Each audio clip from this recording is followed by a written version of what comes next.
இன்னைக்கு வீடியோல நமக்கு தேவையில்லாம இருக்கிற ஆர் நம்ம யூஸ் பண்ணாம வச்சிருக்கிற பேங்க் அக்கவுண்ட்ஸை எப்படி ப்ராப்பரா க்ளோஸ் பண்றது அப்படிங்கறத பத்தி பார்க்க போறோம். பேங்க் அக்கவுண்ட்டை ஏன் க்ளோஸ் பண்ணணும்னு கேக்குறீங்களா?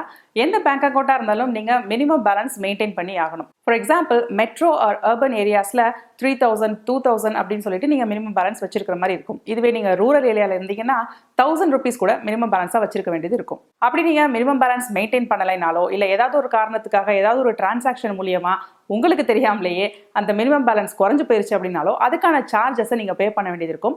அந்த சார்ஜும் உங்க அக்கௌண்ட்ல இருந்து ஆட்டோ டெபிட் ஆயிடும். ஆல்சோ இப்படி நீங்க தேவையில்லாம வச்சிருக்கிற பேங்க் அக்கவுண்ட்ஸ்ல உங்களுக்கான மணி லாக் ஆகி இருக்குது, அதை நீங்க யூஸ் பண்ண முடியாம இருக்குது. அது மட்டும் இல்லாம ஆப்ரேட் பண்ணாம நீங்க டார்மெண்டா வச்சிருக்கிற உங்களோட பேங்க் அக்கௌண்ட்டை நிறைய பேர் மிஸ்யூஸ் பண்ணிறதுக்கான வாய்ப்பும் அதிகம். ஓகே, ஸோ இப்போ உங்களுக்கு தேவையில்லாத ஒரு பேங்க் அக்கௌண்ட் இருக்கு அப்படின்னா அதை எப்படி ப்ராப்பரா க்ளோஸ் பண்ணதுன்னு பார்க்க போறோம். அதற்கான ஃபர்ஸ்ட் ஸ்டெப் உங்க அக்கௌண்ட்டை நீங்க டீலிங்க் பண்ணணும். டீலிங்க் அப்படின்னா என்ன?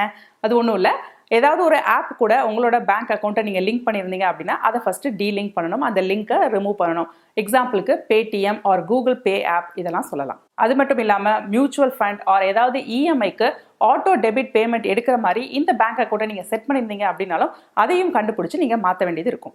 ஆல்சோ ஏதாவது இன்கமிங் டிரான்சாக்ஷனுக்கு இந்த பேங்க் அக்கௌண்ட் யூஸ் ஆகுது ஆட்டோமேட்டிக்காக அப்படின்னாலும் அதையும் நீங்கள் கண்டுபிடிக்கணும். ஃபார் எக்ஸாம்பிள் எல்பிஜி சப்சிடி இந்த அக்கௌண்ட்டுக்கு வருது அப்படின்னா அந்த அக்கௌண்ட்டை நீங்கள் மாற்றணும். ஸோ இப்படி ஆப்ஸில் லிங்க் ஆகிருக்கிற அக்கௌண்ட் ஆர் இஎம்ஐ மியூச்சுவல் ஃபண்டுக்கு யூஸ் ஆகிற அக்கௌண்ட் ஆர் எல்பிஜிக்கு யூஸ் ஆகிற அக்கௌண்ட்லாம் எப்படி தேவையில்லாத அக்கௌண்ட் நம்ம டிசைட் பண்ணதுன்னு கேட்குறீங்களா? சில சமயம் இந்த மாதிரி யூஸ் பண்ணிட்டு இருக்கிற அக்கௌண்ட் நீங்கள் தங்கி இருக்கிற இடத்துல இருந்து ரொம்ப தொலைவில் இருக்கும். அப்படி இருக்கும்போது பேங்கிங் விஷயங்களை, அதாவது பேங்க் ரிலேட்டட் விஷயங்களை நீங்க செய்யறதுக்கு உங்களோட பிரான்ச்சுக்கு போகிறதுக்கு ரொம்பவே சிரமமா இருக்கும். அந்த மாதிரி ஒரு சிச்சுவேஷன்ல நீங்க தூரமா இருக்கிற அந்த அக்கௌண்ட்டை க்ளோஸ் பண்ணிட்டு உங்க வீட்டுக்கு பக்கத்துல இன்னொரு அக்கௌண்ட் நீங்க ஓபன் பண்ணிக்கலாம். ஓகே, இப்போ நீங்க டீலிங் ப்ராசஸை முடிச்சாச்சுன்னு வச்சுக்குவோம். அடுத்த ஸ்டெப் க்ளோஷர் தான். உங்களோட பேங்க் பிரான்ச்சுக்கு போய் க்ளோஷர் ஃபார்மை கேட்டு வாங்குங்க. அந்த க்ளோஷர் ஃபார்ம்ல கேட்டிருக்கிற எல்லா டீடைல்ஸையும் கரெக்டா ஃபில் பண்ணுங்க.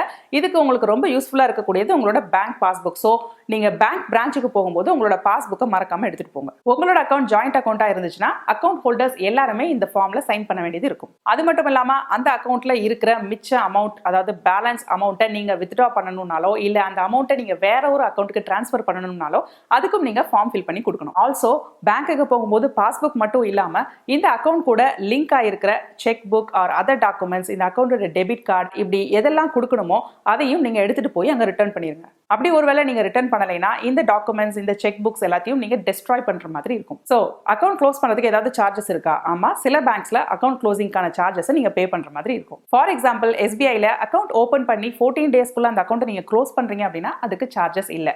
ஆனா அதுவே 14 டேஸ்ல இருந்து 1 இயர்க்குள்ள அந்த அக்கௌண்ட்டை நீங்க க்ளோஸ் பண்றீங்க அப்படின்னா ₹500 plus GST நீங்க பே பண்ண வேண்டியது இருக்கும். 1 இயர்க்கு அப்புறம் நீங்க சார்ஜஸ் எதுவும் பே பண்ண வேணாம். ரிசர்வ் பேங்க் ரெகுலேஷன்ஸ் படி அக்கௌண்ட் க்ளோஷருக்கான சார்ஜஸை நம்ம பே பண்ண தேவையில்லை. ஆனா சில பேங்க்ஸ் சார்ஜ் பண்ற க்ளோஷர் அமௌண்ட் ஒவ்வொரு பேங்க்குக்கும் வித்தியாசப்படும். அவ்வளவுதாங்க. நீங்க க்ளோஷர் ஃபார்மை ஃபில் பண்ணி அப்புறம் உங்ககிட்ட இருக்கிற check book and other documents அவங்க கிட்ட கொடுத்த உடனே அவங்க உங்க அக்கௌண்ட்ல இருக்கிற பேலன்ஸ் அமௌண்ட் அண்ட் ஏதாவது பெண்டிங் டிரான்சாக்ஷன்ஸ் இருக்கான்னு செக் பண்ணிட்டு அக்கௌண்ட் க்ளோசிங் ப்ராசஸை ஸ்டார்ட் பண்ணிடுவாங்க. உங்க அக்கௌண்ட் ப்ராப்பரா க்ளோஸ் ஆனதும் உங்களுக்கு அதுக்கான நோட்டிஃபிகேஷனும் வந்துடும். அவ்வளவுதாங்க. இது ரொம்ப சிம்பிளான ப்ராசஸ். ஸோ இதை மைண்ட்ல வச்சுட்டு தேவையில்லாம நீங்க யூஸ் பண்ணாம வச்சிருக்கிற எல்லா பேங்க் அக்கௌண்ட்ஸையும் ப்ராப்பரா க்ளோஸ் பண்ணிடுங்க. இன்னைக்கு நான் ஷேர் பண்ண இந்த குட்டி இன்ஃபர்மேஷன் உங்களுக்கு ரொம்பவே யூஸ்ஃபுல்லா இருந்திருக்கும் நம்புறேன். அப்படி நீங்க நினைச்சீங்கன்னா இந்த வீடியோவை லைக் பண்ணுங்க அண்ட் உங்க ஃப்ரெண்ட்ஸ்க்கு கண்டிப்பா ஷேர் பண்ணுங்க. மேலும் இது போல நிறைய தகவல்களை தெரிஞ்சுக்கணும்னு நீங்க நினைச்சீங்கன்னா இந்த சேனலுக்கு மறக்காம சப்ஸ்கிரைப் பண்ணுங்க. bankingminutes.com சைட்டை விசிட் பண்ணுங்க. மேலும் இது போல இன்ட்ரெஸ்டிங்கான யூஸ்ஃபுல்லான இன்னொரு இன்ஃபர்மேஷனோட நான் உங்களை